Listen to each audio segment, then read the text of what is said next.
Tim Bosma était un homme marié qui avait une fille.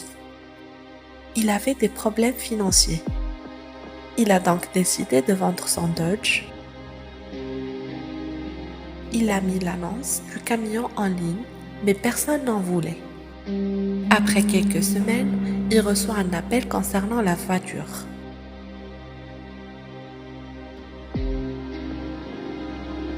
Un dimanche soir, les deux hommes sont arrivés pour un essai routier. Mais ils se sont présentés en retard et à pied. Tim avait un mauvais pressentiment dès le début, parce qu'il était en retard. Il a demandé à sa femme Charline s'il devait quand même emmener les hommes faire l'essai routier. Elle a dit que c'était d'accord et lui a donc dit au revoir. Mais il était en retard et il n'est pas rentré chez lui. Elle a commencé à l'appeler, mais il ne répondait pas. La police est entrée dans l'affaire parce qu'il y a une implication d'une annonce en ligne.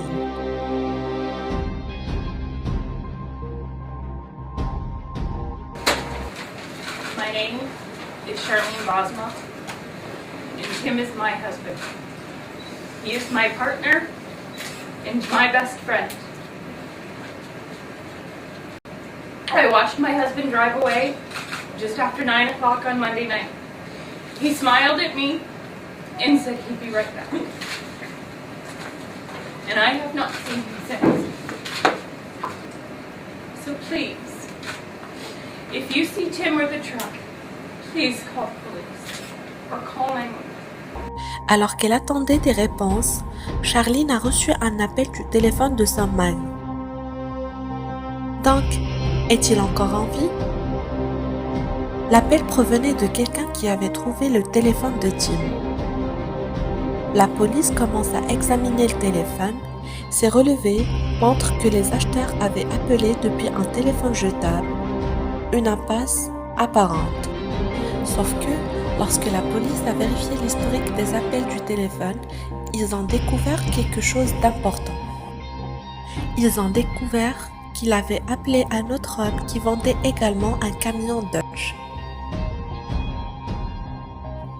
Il leur a dit que deux hommes voulaient acheter son camion et l'un d'eux avait un tatouage avec le mot « ambition » dont il se souvenait.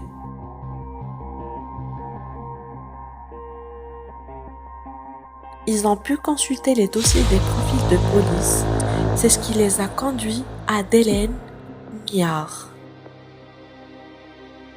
le premier adolescent à avoir piloté seul un hélicoptère et un avion le même jour. Après la mort de son père en 2012, il a annulé toutes ses licences, permis et certifications pour travailler sur des avions. Il est donc devenu riche, mais il n'a rien fait de bien avec cet argent. Il payait pour ses amis, et l'un d'eux était Mark Smith. Smith rêvait de devenir une star de rap. Yes, it's like a freestyle session with no lesson, no question. I'm killing you in possessions, it's mine. Who's who? Blues Clues. Tell the cops anything and then you die on the news. Ils ont commencé à réaliser des missions. Ces missions ont comme but de voler des objets. Delaine et ses amis volaient tout ce qu'ils pouvaient obtenir.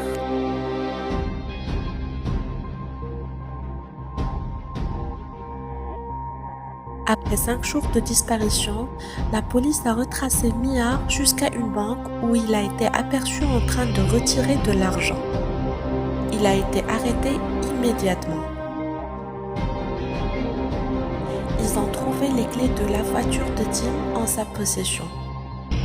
Mais la police voulait savoir où était le camion et où se trouvait Bosma.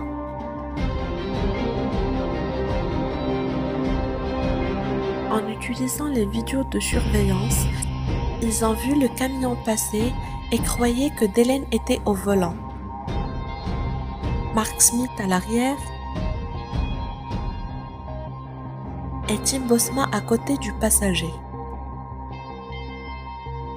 La vidéo du lieu où le téléphone a été trouvé montre le camion de Tim et le SUV de Delaine était juste derrière.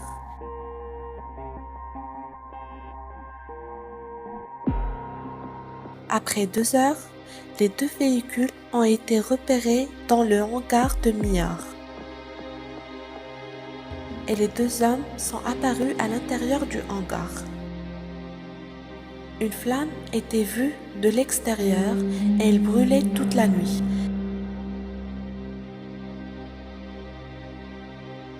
Mais lorsque la police a fouillé le hangar, elle n'a pas trouvé le camion.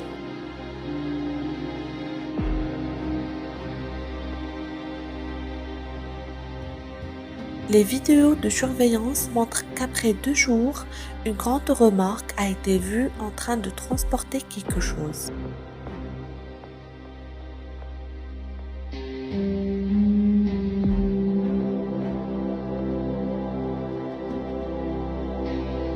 Grâce à un voisin, la police a trouvé la remorque et l'a fouillée. Ils ont trouvé le camion de Tim à l'intérieur, confirmant ainsi leurs soupçons. Ils ont également trouvé une douille de calibre 38 sur le siège arrière.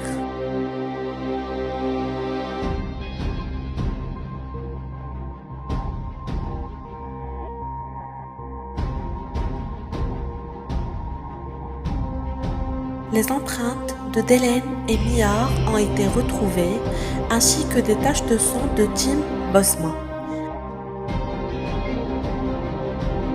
Un pistolet calibre 38 a été trouvé dans une boîte à outils appartenant à Miyar. Elle a trouvé un imposant équipement utilisé pour incinérer des chevaux et des vaches. La police croyait que c'était l'équipement lourd et la source de la flamme qui brûlait cette nuit-là pendant plusieurs heures.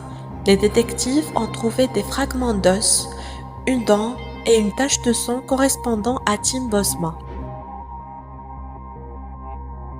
La police a immédiatement arrêté Mark et a inculpé les 2 hommes de meurtre.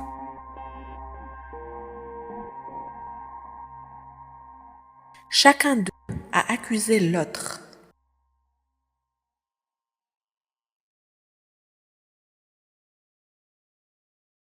Le tribunal a déclaré les 2 hommes coupables et les a condamnés à la réclusion à perpétuité.